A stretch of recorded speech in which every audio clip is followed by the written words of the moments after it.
The scent of desperation hung in the air, masked only by the aroma of simmering soup. Rachel stood in her tiny kitchen, staring at the last few ingredients in her cupboard.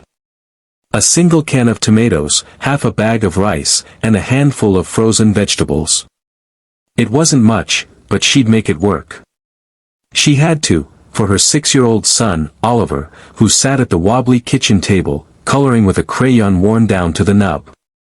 Her bills were overdue. The fridge hummed louder than usual, as if protesting its own emptiness. And tomorrow? Tomorrow was a question mark she couldn't afford to answer. A soft knock at the door interrupted her thoughts. Rachel wiped her hands on her worn-out jeans and opened it to find Mrs. Jenkins, her elderly neighbor, leaning against the frame. "I'm sorry to bother you, dear," the old woman said, her frail voice barely above a whisper. "I was wondering if you had a little sugar to spare." Rachel knew Mrs. Jenkins had no family nearby. She had watched her struggle to carry groceries, had seen the loneliness in her tired blue eyes. Rachel hesitated for a moment. Then, without thinking too much, she said, "Actually, why don't you have dinner with us?" Mrs. Jenkins' face lit up in a way that made Rachel's heart ache. An unexpected connection. Rachel set 3 plates on the table, dividing the modest meal evenly. Oliver giggled as Mrs. Jenkins told stories about her late husband and how they used to dance in the living room to old jazz records. For the first time in weeks, Rachel felt something shift. The weight on her chest eased just a little. After dinner, Mrs. Jenkins took Rachel's hands in hers. "You remind me of myself when I was younger. Always giving, even when you have nothing to spare." Rachel forced a smile.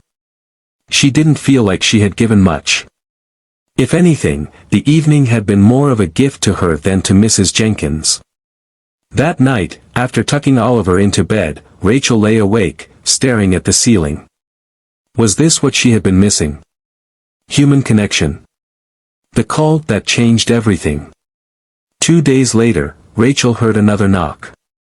When she opened the door, a well-dressed man stood there.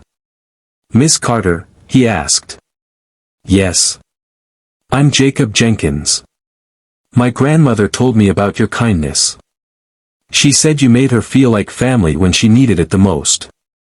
Rachel blushed, brushing a stray lock of hair behind her ear. Oh, it was nothing, really. It meant everything to her. "And to me," he interrupted, smiling.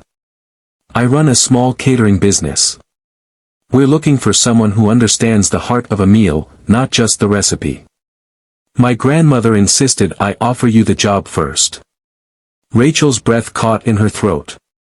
"A job? Full-time? Good pay? And flexible hours so you can be there for your son?" Tears welled in Rachel's eyes. She had spent so long scraping by, trying to survive. And now, an act of kindness, one simple meal, had changed her life. A new beginning. Months later, Rachel stood in the bustling kitchen of Jenkins Catering, stirring a pot of soup, richer, fuller than the one she had made that night. Across town, Mrs. Jenkins sat in her cozy apartment, enjoying a homemade meal, knowing she had done something more than eat dinner with a struggling young woman. She had given her hope. Because sometimes, the smallest acts of kindness don't just fill stomachs. They fill hearts. And sometimes, they change lives.